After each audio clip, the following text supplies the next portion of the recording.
جنوبی وزیرستان میں بھارتی پراکسی فتنہ الخارج کے 11 دہشت گرد ہلاک، 7 زخمی ہو گئے۔ شدید فائرنگ کے تبادلے میں میجر سید معیز عباس اور لانس نائک جبران اللہ شہید۔ میجر معیز شہید کا تعلق چکوال اور لانس نائک جبران کا بنوں سے تھا۔ ISPR کے مطابق میجر معیز عباس نے 14 سال دفاع وطن کا مقدس فریضہ سر انجام دیا۔ متعدد آپریشنز میں خارج کے خلاف دلیری سے قیادت کی۔ میجر معیز عباس کے سوگواران میں اہلیہ اور 2 بیٹے شامل ہیں۔ مشرق وسطی تباہی سے بچ گیا، اسرائیل نے گھٹنے ٹیک دیے، ایران سے 12 روز بعد جنگ بندی کر لی۔ نیتن یاہو کا امریکی صدر کی تجویز قبول کرنے کا اعلان، ایران نے بھی جنگ بندی پر عمل درآمد شروع کر دیا۔ ایرانی وزیر خارجہ عباس عراقچی نے کہا کہ ہماری کارروائیاں آخری وقت تک جاری رہیں، افواج ہر حملے کا جواب دینے کو تیار ہیں۔ اسرائیلی وزیر اعظم نے دعویٰ کیا کہ ایران سے جنگ کے مقاصد حاصل کر لیے، جنگ بندی کی خلاف ورزی پر جواب دیں گے۔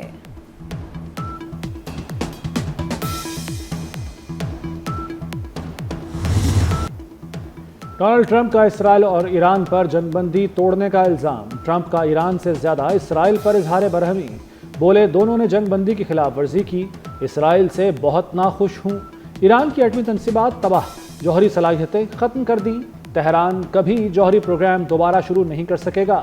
اسرائیل بمباری روکے، جہاز واپس بلائے، سیز فائر میں سعودی عرب کا بھی بہت اچھا کردار رہا۔ اسرائیل کا ایران پر جنگ بندی کی خلاف ورزی کا الزام، اسرائیلی وزیر دفاع کا حملوں کا بھرپور جواب دینے کا حکم۔ ایرانی دارالحکومت تہران میں شدت سے حملے کیے جائیں۔ اسرائیلی فوج نے دعویٰ کیا کہ ایران سے داغے گئے 2 میزائل تباہ کر دیے۔ ایران کی اسرائیل پر میزائل حملے کی تردید، کہا میزائل حملے کی خبر جھوٹی ہے، جنگ بندی کے بعد کوئی میزائل نہیں داغا گیا۔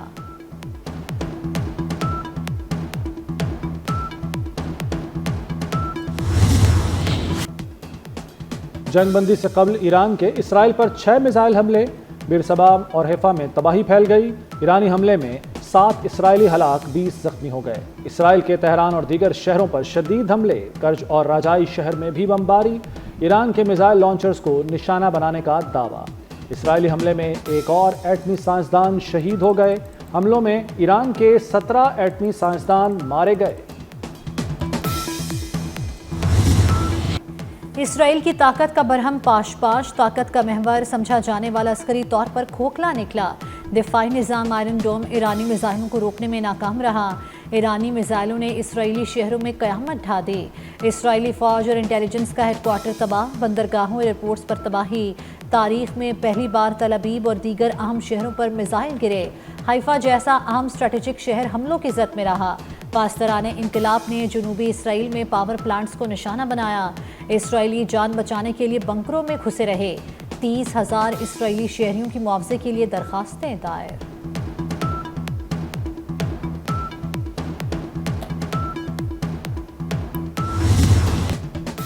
امریکہ اور اسرائیل ایران کے خلاف جنگی اہداف حاصل کرنے میں ناکام۔ ایران کے جوہری پروگرام کو مکمل تباہ نہیں کیا جا سکا، جزوی نقصان پہنچا۔ ایران نے اسرائیل اور امریکی اہداف کو کامیابی سے نشانے پر رکھا۔ ایران کی موجودہ قیادت کی تبدیلی بھی ممکن نہیں ہو سکی۔ ڈونلڈ ٹرمپ کا کہنا ہے کہ ایران میں حکومت کی تبدیلی نہیں دیکھنا چاہتے۔ ایران میں رجیم چینج سے افراتفری پھیلے گی۔ ایرانی صدر نے کہا کہ اسرائیل اپنے مقاصد حاصل کرنے میں ناکام رہا۔ وزیر اعظم شہباز شریف کا ایرانی صدر سے ٹیلی فونک رابطہ، امن کی بحالی کے لیے سفارتکاری پر زور دیا۔ تمام سفارتی فورمز پر ایران کی حمایت کا اعادہ۔ مسعود پزشکیان نے پاکستان کی مستقل حمایت کا شکریہ ادا کیا۔ تنازع کے پرامن حل کے لیے پاکستان کے تعمیری کردار کا بھی اعتراف۔ دونوں رہنماؤں کا امت کے درمیان اتحاد کی اہمیت پر زور، آپس میں رابطے میں رہنے پر اتفاق۔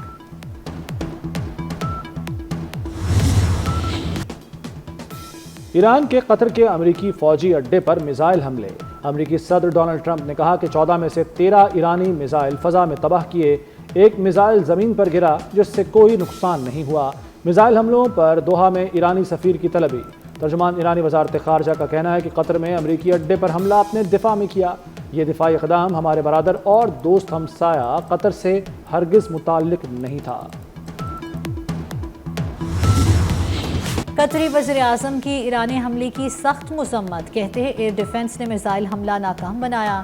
ایرانی حملے سے حیرانی ہوئی ہے، قطر پر حملہ ناقابل قبول اور سفارتی آداب کی خلاف ورزی ہے، غیر ذمہ دارانہ اقدام سے عدم استحکام ہوتا ہے۔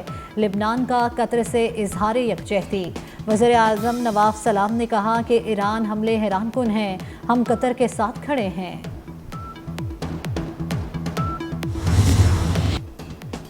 سعودی ولی عہد شہزادہ محمد بن سلمان کا قطر کے امیر تمیم بن حمد الثانی سے ٹیلی فون پر رابطہ، دونوں رہنماؤں کے درمیان خطے کی تازہ ترین صورتحال پر گفتگو۔ سعودی ولی عہد کی قطر پر ایران کے حملے کی مذمت، کہا ایران کا قطر میں امریکی اڈے پر حملے کا کوئی جواز نہیں، سعودی عرب قطر کے ساتھ ہے۔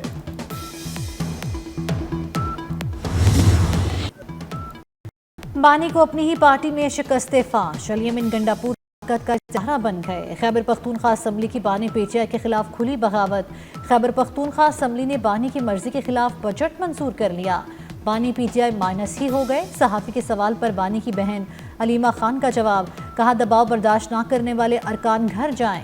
Chairman P T I barrister Gohar budget منظوری سے لاہم نکلے، سیکرٹری جنرل سلمان اکرم راجہ بھی پریشان دکھائی دیے، بولے ایوان نے عجلت سے کام لیا۔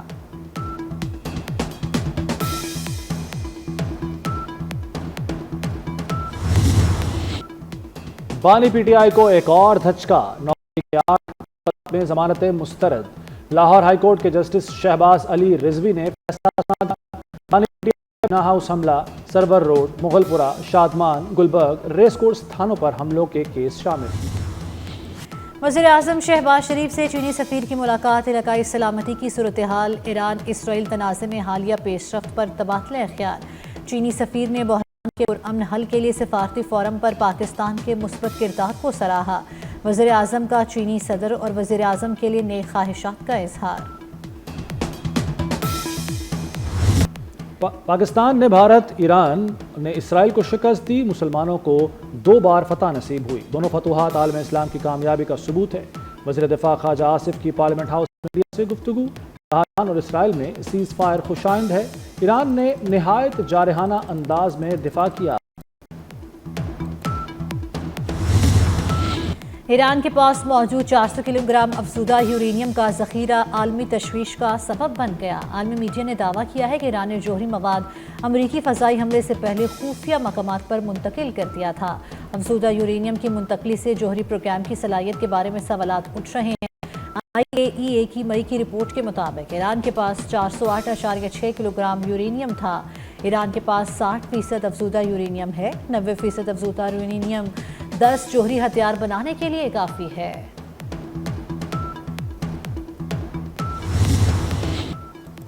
ایران اور اسرائیل میں جنگ بندی کے خوشگوار اثرات، UAE، قطر، کویت اور بحرین میں فلائٹ آپریشن بحال، پاکستان سے بھی UAE اور قطر کے لیے پروازوں کا آغاز کر دیا گیا، دوحہ کے لیے 10، قطر کے لیے 12 پروازیں روانہ ہوئیں۔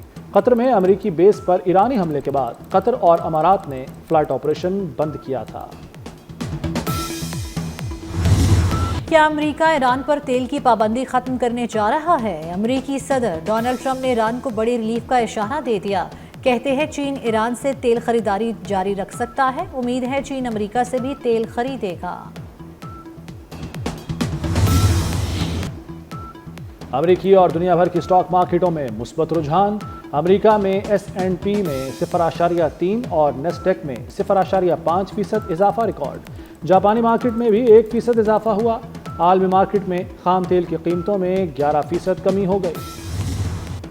بازار حصص میں زبردست تیزی، سرمایہ کاروں کا اعتماد بحال، 100 انڈیکس میں ایک ہی روز 6000 پوائنٹس کی تیزی، 100 انڈیکس 1,22,246 پوائنٹس پر بند، مارکیٹ میں 31 کروڑ 83 لاکھ شیئرز کا لین دین ہوا۔